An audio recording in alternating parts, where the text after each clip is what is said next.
Good afternoon. For those of you who don't know me, I will introduce myself. My name is Tamara Stanley, and I have served as the secondary principal for 4 years. I'm coming before you today to give an assessment and evaluation of our current teacher evaluation system. This system has been in place since 2012, so I will make some recommendation of ways that we can improve what we're already doing. Before we get into that, let's have a summary of the system that's currently in place. There are multiple parts, including student feedback, a formal observation, walkthrough observations, and a post-evaluation conference. So let's look at each of those parts separately. The student feedback is actually done only in grades 6 through 12. It is a form that is sent to the secondary students, and in this form they give feedback on each of their teachers individually. There are questions that they answer giving a ranking from 1 to 5, and then there are additional questions in which they can give short responses. In order to protect the students' confidentiality, the responses are actually given to the administrator, or the administrator is the one who has access, and they collate that information together and share it with the teacher without any identifying factors. The formal observation is done by the supervisor of the teacher. It is done twice per year. A particular note that's not written in the school policy but is given verbally to school leaders is that these observations should be done the first time in October and once again in March. The teacher is given a time frame in advance, so the principal or the supervisor would notify the teacher of the time in which they're probably coming to the class. In some cases, it's specifically scheduled. The teacher is encouraged to ask about preference for wanting to see a particular subject, format, or lesson style. So before the observation is actually done, the teacher could ask if the principal is wanting to see anything.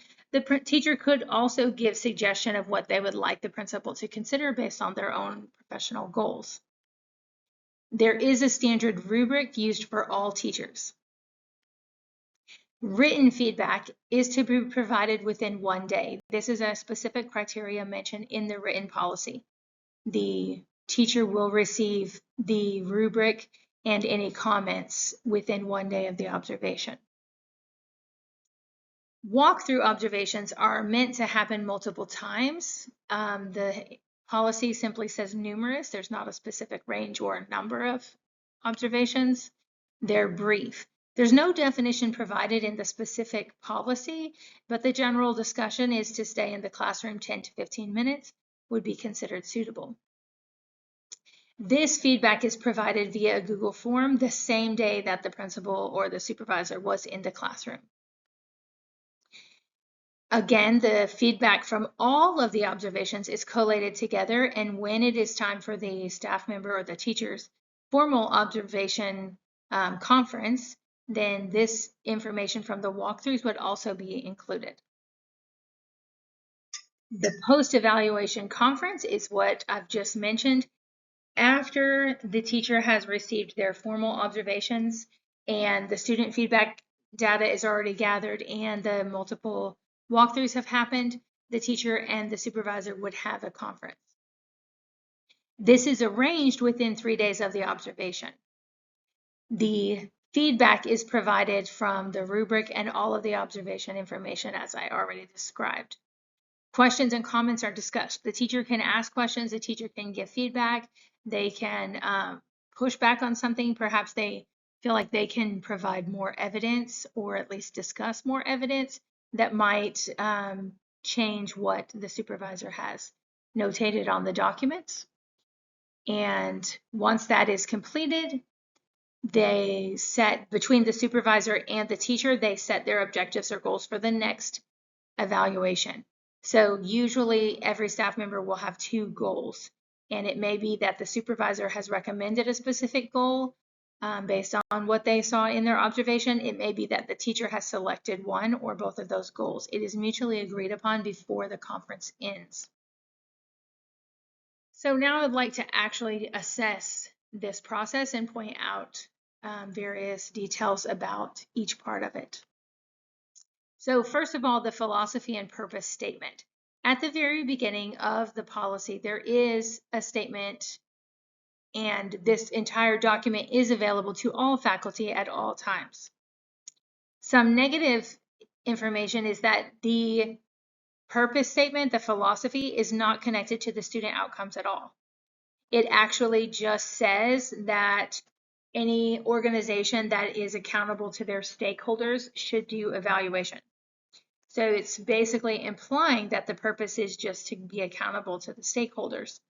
It is not aligned with the organizational vision or mission. There's no mention of any of those type of goals. And it's not clearly articulated. It's about 3 sentences that just talks about accountability to the stakeholders. There is a vague mention of growth because it says that the teacher will be evaluated and consideration will be given for ways that they can improve. So the next step would be define standards of teaching. One criteria that we could use to consider an evaluation system is whether there are defined standards. So there is a rubric. It is provided to the teachers in advance and it doesn't change. It hasn't changed since 2012.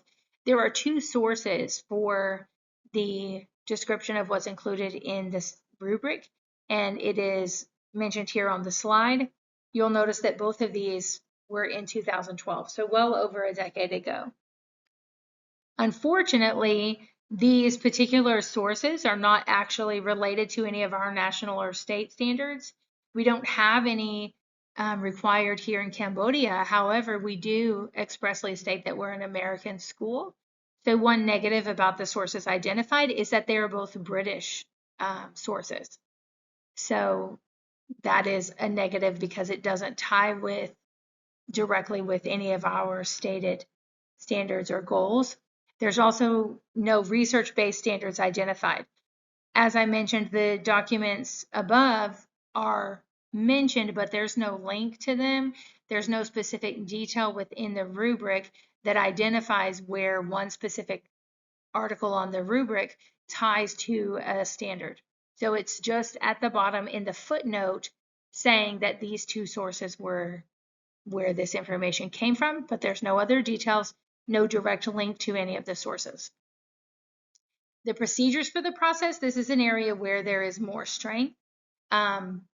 There's not a clear process for the teachers. There are some procedures for the administrators provided.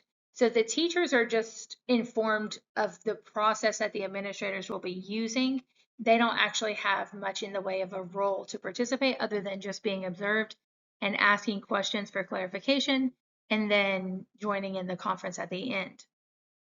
There are multiple data points used, namely the student feedback, the formal observations done twice, and then the walkthroughs. And it is a documented process, as I've already mentioned. Everyone on staff has access to the process. It is included in the staff handbook as well. And there is a description of what is expected to be seen. So there are 6 categories on the rubric, and for each category, there is a description of what might be expected to be seen that would demonstrate that the teacher is reaching a certain level on this category. Some negatives, unfortunately, are that it has an incomplete timeline. The only specifics given are the 2 I've already mentioned, that walkthrough feedback has to be provided in written format within 1 day of the walkthrough, and that your final observation feedback has to be scheduled, your conference has to be scheduled within 3 days after the formal observation. There is no format or process to collect evidence. So while we do have descriptions of what's expected to be seen, we don't have any way that we're actually collecting that. We're just assuming that it's done or discussing it, but not actually documenting it. Again, it's not aligned with the organizational vision or mission. There's nothing about the process or the procedures that indicates that it's connected with our purpose, especially if the purpose is lifelong learners, then our teachers should be learners. And the purpose, as I mentioned before, is really focused on just accountability to stakeholders instead of the growth of the teachers or for better student outcomes. The teacher's role is limited. I believe I mentioned this, or at least I alluded to it when I talked about the procedures for the administrator. the teacher is limited to just asking questions and clarifying things and receiving information. So then the last category is the defined criteria. There's one positive, there is non-instructional criteria included. So there's a section that talks about the planning process, and it includes very specific criteria that could be seen, which goes back to some of the methods of lesson planning and preparation.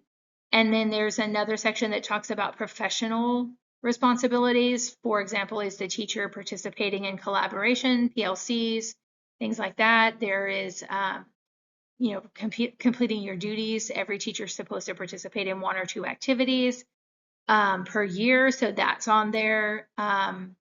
Whether they volunteer to cover for other teachers, just how they engage professionally within the work environment. Some negatives: the criteria are not linked to any standards, as I mentioned early on. There's no set clarification on where it comes from. There's just a rubric, and so it's not linked to anything. It lacks defined terminology. You have a situation, for example, where you can be effective or highly effective, and the only difference between the two rubric statements is that one says very effective planning and the other one just says effective planning. So there's not a clarification of what's the difference between effectively planning and very effectively planning. So we need some terminology and clarification. The criteria also does not account for experience. All teachers, regardless of how many years they've been teaching, are having the same rubric, same criteria, same descriptions of what might be expected to be seen. So the evaluation. Overall, if we use the same process that we use when we're judging our teachers, the 4 categories that the teacher can fall in is that they're developing, they're competent, they're effective, or they are highly effective. And so if I consider each of the criteria categories for our program and rate them, you can see that we're not doing very well. The philosophy and purpose statement is competent, but the asterisk is there just to say that it's only competent if we actually agree and affirm that our purpose is simply to be accountable to our stakeholders. If that is not actually the purpose in evaluating our teachers, then we would have to say that at best we're approaching developing, because there is no real additional criteria or purpose or philosophy stated. As far as the defined standards of teaching, we're developing. Yes, there is a source referenced, but it is significantly outdated and it doesn't really connect with anything else in our school. The procedures for the process is effective. Yes, there is an outline for the administrators to follow, and the teachers can know what to expect. We could use some additional details and further development of the process in order to be highly effective. And then the defined criteria, we're approaching developing, because the criteria that is given, as I mentioned in that section, is very weak. We have discrepancies in the terminology. We have very minimal change in verbiage to go from developing to effective, or effective to highly effective, and so on. It's just not sufficient in giving a proper description of anything. So here are some specifics that I'd like to point out in my evaluation. Some strengths. It might seem that I've been quite negative, so I definitely want to point out some strengths. Number 1, it includes student feedback. There is lots of research that shows that including student feedback is highly effective, because student feedback generally gives a more accurate description of what's happening in the classroom. The students are spending more time. They're there all the time, unless they're just absent regularly. The administrator's walking in for a few minutes at a time, or maybe twice a year for the formal observation. The student's there every class period. It uses a rubric that is always accessible. So yes, to the extent that the rubric is clear, the teachers have the information that they need, and they can use that and access it in their planning and know what's expected.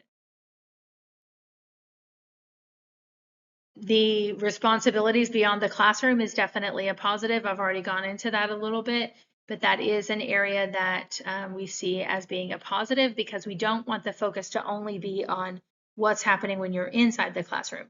Teachers have other professional responsibilities, And a lot of what happens outside of the classroom directly affects what's happening once they enter the room.